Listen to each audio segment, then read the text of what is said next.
Shane is an award-winning journalist, a best-selling author, and a gifted storyteller. Shane has a perspective on life, business, and success different from anyone that I've ever met. With that, welcome Shane Snow to the stage. This is not just about business. This is about life. This is about our families, our communities, and no one ever changed those things for the better by doing more of the same thing. There's that famous quote by Einstein that the definition of insanity is doing the same thing over and over and expecting things to change. Turns out it comes from an Alcoholics Anonymous pamphlet in 1981, not from Einstein, which I think is even more appropriate. But it's true, we're not going to make progress if we do things the same way. At the same time, a word of warning, no one ever changed the world by cutting corners. That's how buildings fall down. That's how we almost destroy the world economy, right? By cutting corners. That's not what this is about. No one ever made a breakthrough without breaking the mold. And how we do that is together. So I think we should break it. Lateral thinking is this concept that is about problem solving. And typically, we as logical humans, we tend to attack problems straightforward. And we approach problems the way that they're framed. So I framed the question, there are 3 people you can help, you have 1 seat, what do you do? Lateral thinking is about stepping outside of that question and questioning the question itself, rethinking the assumptions or the conventions upon which the question is based so that you can arrive at a more elegant solution. This is the kind of thinking that computer programmers and computer hackers and MacGyver tend to use to find creative ways to approach problems. This is the Trojan Horse. This is, instead of attacking the castle walls, digging a hole underneath the castle. So it's kind of like you can chart out the potential energy that a group has. Sort of like how you can chart the tension on a rubber band. As you stretch a rubber band, you get more potential energy. But everyone's afraid of the part where the rubber band snaps.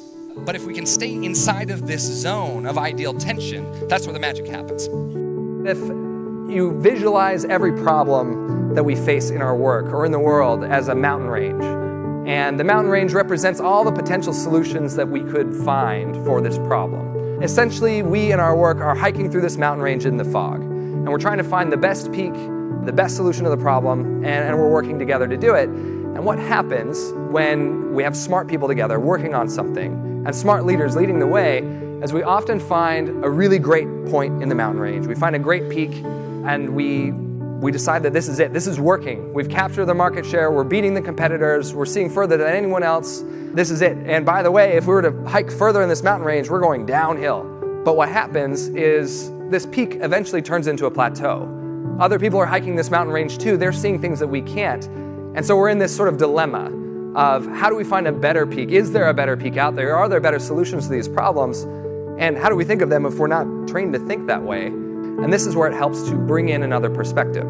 So this idea of perspective becomes really important because a lot of times we already have teams that have lots of different heuristics, people who went to train in different methodologies or different things, but we tend to inculcate groups, teams with cultures that see things the same way. And it turns out that that can cause us to have some success, but make it so that we can't quite get further than the smartest person in the team. Customers today, because they have so much more information at their fingertips, because they can do so much more research than before, they do it. And they want to do business with companies they feel like they know. They want to do business with companies that care about the same things that they care about. All things being equal, they'll choose the company that they feel more comfortable with. So this idea of cognitive friction is actually really key to a team doing well. It's not about getting along with a group of people who see things the same or even who see things differently. It's about not getting along well. That's the difference between a team that has potential and a team that harnesses its potential. We need to foster environments where our teams and our employees can ask the questions that are scary. They can say, what if we did things differently? What if we did things unconventionally? What if we took a step sideways? So these 3 things are part of the equation that I hope you remember about dream teams: thinking differently, engaging in the friction, leaning into that, sort of encouraging that, and then having the openness and humility to change. And it basically boils down to this idea that the teammate that helps you break through may not be who you expect, and usually isn't who you expect. It's not the person who reminds you of you when you were younger. It's not the person who fits your culture or has your same ideas. It's the person who could push you into that zone, and it's the ability to change because of that. I'm super excited about it because I think that this message, that the era of the lone innovator, the lone smart person, the lone team leader who bravely and intelligently changes the world, that's over. Even Elon Musk couldn't do it without all of that support, without all of those brilliant people providing the resources and making the innovation to make it happen. And that's how it's going to happen for us. And so for us as leaders, we need to change that mindset to the we mindset. The moral of this story is that we need each other. But thank you very much.